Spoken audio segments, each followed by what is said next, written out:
Hi, welcome to ADHD. My name is Em. Today's topic is going to be about how to authentically communicate with our parts. Welcome to ADHD, a channel dedicated to autism, ADHD and dissociative identity disorder. This topic came about because I was having some self-reflection time over the weekend and I was listening to a podcast. There was a few actually, but one of them was with Gabor Mate, and he said that trauma often means giving up authenticity in favour of attachment. And that really spoke to me. It really got to the heart of what was going on for me in my internal world at the moment. And he was explaining that we both have these two fundamental needs for authenticity, to accept ourselves and be accepted by other people, and for us, the ID systems, to accept all of our parts as well. And the other one being attachment, because in early years we are reliant on our caregivers for survival. So attachment is absolutely necessary just to survive. And when we have bad experiences happen to us that cause us to override our gut feelings about when something is not okay for us, we disconnect from that authentic response in order to stay attached to our caregivers. And this is quite common when you are abused in childhood, because you take, for example, you need to sit at the dinner table with the person that you know is going to abuse you or has already abused you. And, shame tells us to suppress those feelings so that we can eat our dinner and have that need met. And we make it about us, because if we made it about them, we wouldn't be able to at the dinner and eat our food. We would be distracted by all of these feelings. So it makes sense that we would suppress those in favour of remaining attached. I recently went through some difficult experiences in my life, and I noticed that a lot of people who I thought were my friends weren't actually there for me when I needed help. And I had been noticing increasingly when I was in the space with my friends that I was having to not be me in order to fit in, so I left. And it occurred to me when I was reflecting on this situation that there are parts inside of me that have the same dilemma about things in my life. So I was wondering, how can I authentically connect to my inner world and my parts after my trauma and in my life now after,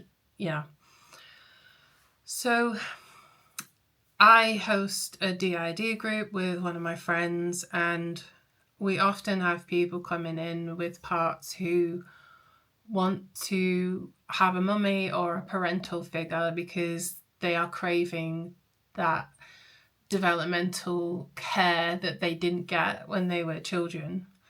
And it can cause a lot of difficulties with boundaries, because as adults, we don't want to get in a relationship with somebody where we parentify them, because that can lead to us being taken advantage of, and etc., etc.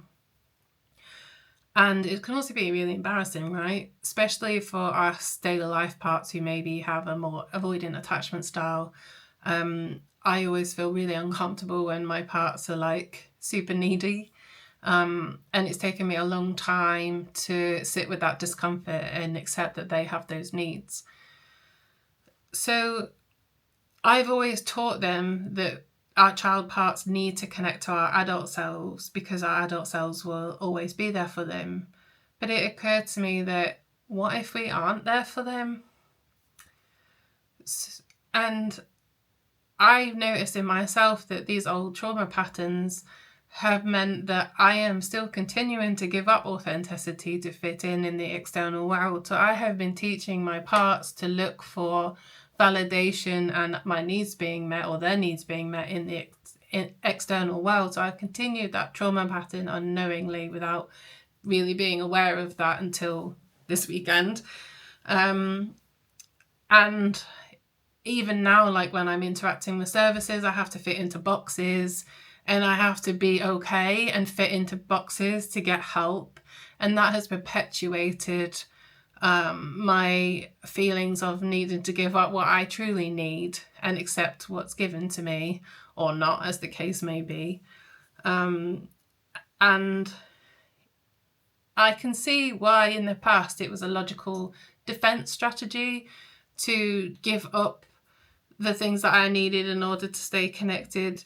But as I'm getting older, I just feel like the weight and the burden of having to give up my true self all the time is too great. And in the past, that's led to addiction, which I've now recovered from, but I still have chronic illness, and I still very much feel disconnected from my parts who want to say no, and I am ignoring my no's. And I feel really sad that I have done that, and I feel like I have to apologise to them as the adult and say, you were right, and I'm really sorry. Because I've been feeling this conflict in my internal world, and my parts are angry about the injustices that are happening to us and that have happened to us, and rightly so. That's what they're there for. Anger is an emotion that teaches us that our boundaries have been crossed, and when we ignore that, it leaves us open and vulnerable to people who may not have the best intentions for us. Sometimes people just don't know that they've upset us, and our anger is there to repair the connection with that person. But other times it's there to tell us to get away because they're not safe. And if we keep suppressing that, we're not learning a new function, a new skill that is going to keep us safe in our new life after trauma. I'm just reading my notes. I feel like when I have ignored my no's, my parts have felt that I have exiled them and left them behind and abandoned them in favour of connection in the outside world.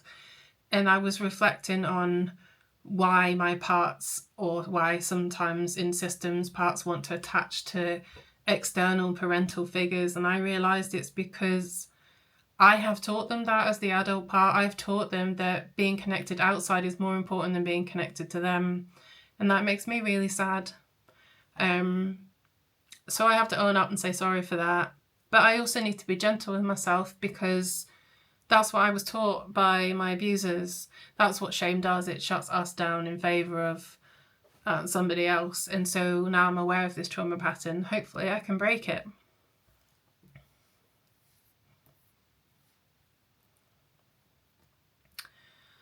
So, now I'm aware of this trauma pattern, how do I authentically connect to and have safe attachments with my parts? I think the first thing is that I need to work out at what point was I taught to ignore my gut feelings and therefore my parts. And as an externally focused daily life part, I need to make time and prioritize sitting with these feelings that I have been ignoring and just accept them. Because in doing so, I am accepting my parts and connecting back again with that authenticity. To work out what is needed to work out what my parts need is really important, because once I accept the need, then I can hopefully meet it. And in terms of working with trauma patterns, I noticed that accepting the need and negotiating how the need is met is far more constructive to recovery than negotiating whether the need is a need. Because when we negotiate a need, it can often feel like we are doing the same thing that abusers did to us, to our parts.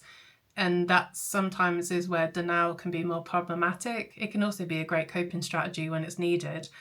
That sometimes denial is harmful, and that's one of the ways which I have noticed is harmful for us. So once we are aware and we can negotiate how we meet those needs, hopefully we can move away from things like addiction and self-harm or any other coping strategies that we might have to something that's a healthier yes to meeting that need. So Gabor talks a lot about how to reconnect with our authentic self. And in the podcast that I listened to, which I'll link in the description below, it was with Mel Robbins, and he was talking about his new book, and he gives us 6 questions, which I thought would be a great journaling exercise, and it's something that I did for myself. He said, where in your life do you have difficulty saying no? And I thought it'd be good if I gave you an example from my own life, because I know us neurodivergent folk like context. So maybe if I give you an example, it will help you. So in my life, the place where I find difficulty saying no is helping people. I want to help everybody. It's just the way that I am. And that is part of me. And then he said, what is the impact of you not saying no? And I realized me not saying no means that I lose control of my energy, and therefore the capacity to take care of myself and my parts. That is the impact that it has on me. And that's why I get burnout and all sorts of things, where I have chronic illness flare-ups, etc. The next question is, what is the belief that keeps you from saying no? Now for me, I knew straight away it was no one else is going to help them. And he said, how did you develop that story? So where or from whom did you learn it? And I'm like, well, I learned that in childhood, right? Because when I cried, nobody came. When I asked for help or I had a need, it was denied. Often I was laughed at. And so I now believe if someone else is needing help, they're going to have the same response. Which may not be true, but that is the story that is in my head. And then he said, and these 2 questions really got me. He said, who would you be if you didn't believe that you must not say no? And at this point, I wanted to cry, because I knew that I would be painting and I would be writing. And I knew that those things would have far more impact in helping people than anything else that I was making myself busy doing. And he said, what are you not saying yes to? And I was like, I'm not saying yes to those things that I know really would make a meaningful impact and also help me process my own experience and connect with myself. And so I spent some time since the weekend reorganizing my life to make sure those things are now a priority, and also to have time where I set aside to connect with my parts and listen to what they have to say about how they feel about my life now. So to summarize, when we're working through this process and asking these questions, you might want to do it in a journal or however it works for you. It might be an inner meeting that you have. But the important part is to ask our parts why we have these beliefs, because often they hold the memories that link to why those beliefs exist inside of us. So we need them to help us with the missing pieces of the puzzle. And by working through these questions together, we can make internal inquiries and we can begin to authentically connect. And then with connection comes an understanding of what was ours. So what was the no's that we didn't speak? And then what was other people's, like the stories they told us. And that's the beginning of boundaries. And before I go, I just wanted to leave you with a little poem that is actually published on my poetry channel, but I thought I'd read it here because it felt very in keeping with this video topic. So it's called The Body, and here it goes. The body keeps the score. Yes, I've heard this before. It's not just the score it keeps, but all the times we didn't weep. It tells the story of the pain, the times we suppressed the shame. It holds all the no's we shout, the ones that didn't come out. The body kept us alive. It helps us to survive. It's brilliant and ashamed. We disconnect it from our name. Pretend like it's not there. Don't give it any care. If it's not really mine, I won't let out a whine. But it's mine and it's there, no matter how hard I stare. The mirror doesn't become my friend, but body is still mine in the end. So if you made it this far in the video, thanks so much for staying with me. And if no one has told you today, you are loved. Bye!